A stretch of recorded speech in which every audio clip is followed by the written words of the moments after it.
ঝাড়গ্রামের রাস্তায় মুখ্যমন্ত্রী এই প্রথম ঝাড়গ্রামের রাস্তায় হাঁটবেন মুখ্যমন্ত্রী। আগামী 6 তারিখ ঝাড়গ্রামে আসছেন মুখ্যমন্ত্রী মমতা বন্দ্যোপাধ্যায়। 6 এবং 7 দুদিন থাকবেন ঝাড়গ্রামে। তার সফর ঘিরে শুরু হয়েছে তৎপরতা। দেশব্যাপী বাঙালিদের ওপর অত্যাচারের প্রতিবাদে মিছিল করবেন মুখ্যমন্ত্রী। ঝাড়গ্রাম শহরের পুরাতন ঝাড়গ্রাম থেকে পদযাত্রা শুরু হবে। প্রায় 3 কিলোমিটার হাঁটা পথে ঝাড়গ্রামের পাঁচমাথা মোড়ে শেষ হবে এই মিছিল। সেখানেই পথসভার স্টেজ নির্মাণ হয়েছে। প্রায় কয়েক হাজার মানুষ এই পদযাত্রায় হাঁটবেন এমনটাই মনে করা হচ্ছে। শুধু ঝাড়গ্রাম জেলা নয়, পার্শ্ববর্তী মেদিনীপুর, ঘাটাল, খড়গপুর থেকেও কর্মী সমর্থকরা যোগ দেবেন এই মিছিলে। 7 তারিখ বিশ্ব আদিবাসী দিবসের সূচনা করবেন মুখ্যমন্ত্রী। এবছর 4 দিন ব্যাপী হবে এই অনুষ্ঠান। মুখ্যমন্ত্রীর সফরকে ঘিরে তৎপরতা তুঙ্গে। রাস্তার গর্ত খানাখন্দ চলছে জোর কদমে মেরামতির কাজ। যুদ্ধকালীন তৎপরতায় চলছে শহর জঞ্জাল মুক্ত ও পরিষ্কার করার কাজ। পদযাত্রার জন্য রাস্তার দুপাশ ঘিরে ফেলা হচ্ছে। স্টেজ বানানো হয়েছে পাঁচমাথার মোড়ে।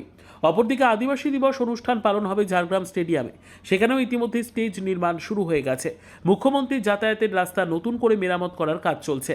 মুখ্যমন্ত্রীর সভা যাতে ঝাড়গ্রাম জেলার সমস্ত প্রান্ত থেকে মানুষ যোগ দিতে পারে, তার জন্য গোপীবল্লভপুরের বিধায়ক ডাক্তার খগেন্দ্রনাথ মাহাতো সহ বাকি নেতৃত্ব এলাকায় এলাকায় প্রস্তুতি মিটিং করছেন।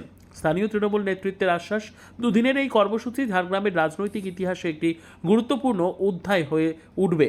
মুখ্যমন্ত্রীর সফর ঘিরে নিরাপত্তা ব্যবস্থা আঁটোসাঁটো করা হচ্ছে। জেলা ও রাজ্য পুলিশ আধিকারিকরা বারবার নিরাপত্তার বিষয়টি খতিয়ে দেখছেন। জেলার তরফ থেকে কি প্রস্তুতি রয়েছে?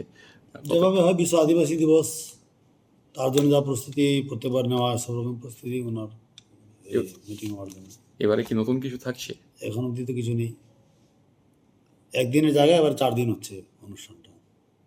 সেক্ষেত্রে নিরাপত্তা কি আরো বেশি করা হয়েছে? সব সময় সব কিছুই পারবে সেভাবে।